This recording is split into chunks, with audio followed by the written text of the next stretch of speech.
Okay, welcome back. This is it, our last section of social studies.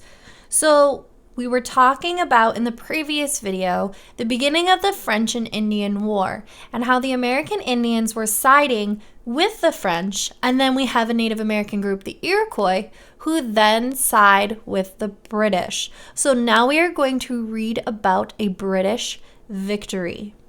In 1755, the British returned to the area in the hope of capturing Fort Dauphin.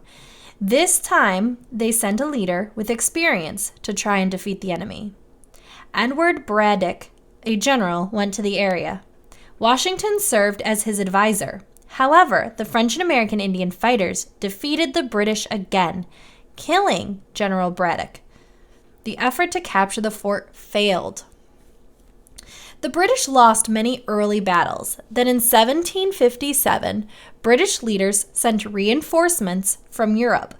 This made the British army stronger, and in 1758, they finally took control of Fort Dauphin. The Iroquois decided to join forces with the British. This new alliance was unstoppable. In a key 1759 battle, the Allies captured Quebec, the capital of New France.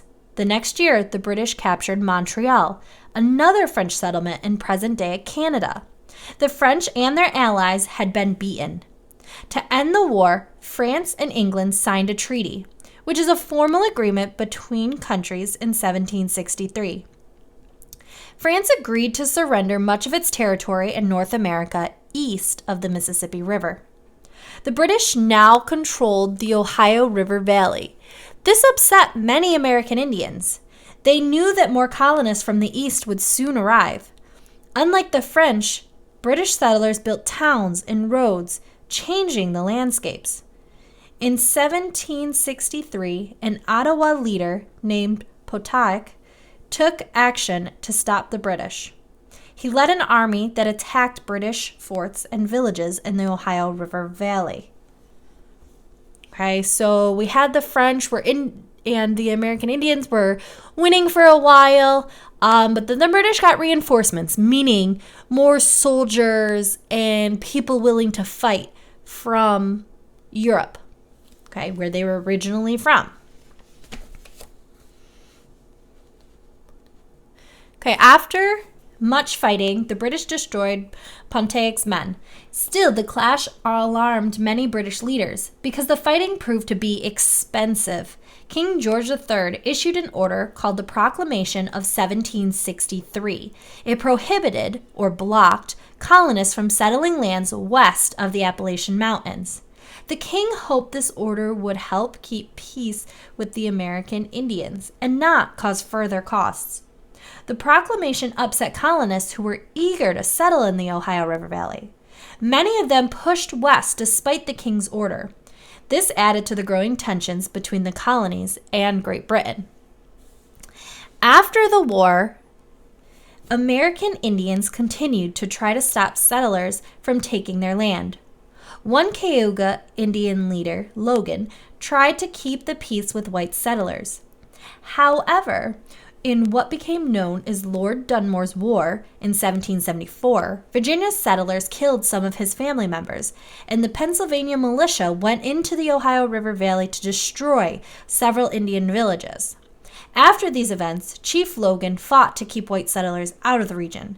He did not want to make any treaties because he did not trust the colonists. So our third reading checkpoint here wants us to look at this map. It says draw a star and circle the area on the map where conflicts between the British and the French were most likely to occur. So the key here is most likely to occur, okay, in the 1750s. Now, looking at the map, it is a little hard to see who claimed what. So based on the reading, the British claim, okay, is going to be this lightly shaded area right here on the coast. This is all the land that the British claimed. Next, we have the French claimed. The French claimed everything else around it that is dark. Those are all the French territories. And then we have the Spanish claim. Remember, when we originally talked about the colonies forming, Georgia, okay, down here was important because it blocked from Florida, where the Spanish still own. So they have not come into play yet. They still have their territory down here in Florida. Now, this little striped box says disputed area. Disputed area means that is what they were arguing over, what they were fighting over. And if we look at this, okay, if there is a name, that means it's an American Indian claim. Now look at this.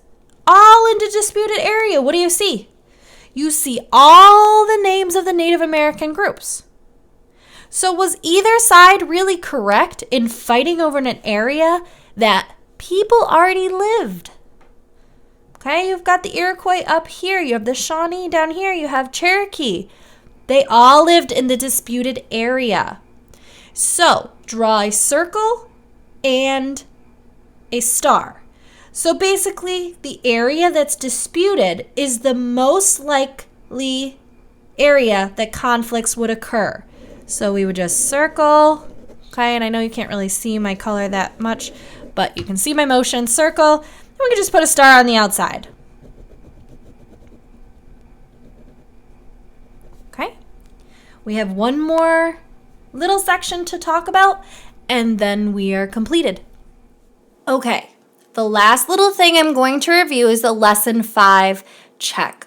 So Question 4 says, explain what was the main difference between the French and British armies in the French and Indian War. Now, you want to talk about who helped who, basically. That's going to be the main difference. That's the key word we want to look at. Okay? 5 says, identify the effects of the French and Indian War. That means what happened. And if you just heard a cute little meow, that's because I'm recording from home today and my cat Charlie is very happy that I'm doing that, so he might be a little vocal. All right, so 5 is talking about what happened. 6, causes and effects. So we talked about this in a previous lesson. It says to complete the chart with the effects of the Proclamation of 1763 on colonization. Now it says the cause, they gave it to you. Britain passed the Proclamation of 1763 in the hope of keeping the peace with American Indians and cutting costs for defense.